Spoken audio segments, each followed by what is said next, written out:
As you know, there are 3 official National Ambulance black spots designated by the National Ambulance Service. Those 3 black spots are in Tuam in County Galway, Mulranny in County Mayo, and West Roscommon and East Mayo. Now, the National Ambulance Service has spent €1.74 million putting in new ambulance stations at each of those 3 locations, Tuam, Mulranny and Loughlin in County Roscommon. Now, because of the new policy of the National Ambulance Service of dynamic deployment, which means that you don't actually need an ambulance station now, you need a parking bay and toilet facilities for ambulance crews. We now have a situation where we have the facilities and we have no ambulances. And based on a comparison with Northern Ireland, we have about 1/3 of the required ambulances that we need to provide an emergency service across this country. We now have developed 3 ambulance bases in the 3 nationally recognised ambulance black spots in the country, and yet we have no money to provide ambulances for them. We have no money to provide ambulance crews.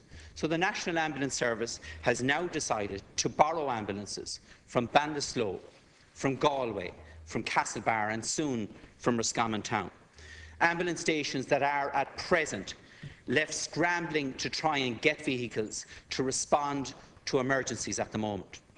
And clearly that's the reason why we're failing to meet the HIQA targets that have been set out in the west of Ireland, where less than 1 in every 2 ambulances arrive within that 19-minute target, when less than 1 in 5 cases of first responder, be that a paramedic, a doctor or someone with a defibrillator, arrives within 8 minutes.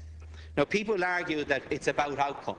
But if you don't have an ambulance, if you don't have an ambulance or first responder at the scene of the incident, then you're not going to have a positive outcome at the end of it.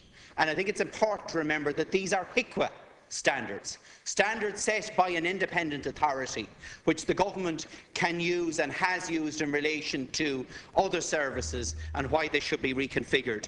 And it means that this existing ambulance service needs to be reconfigured to meet the standards that are set out and meet the requirements of the public.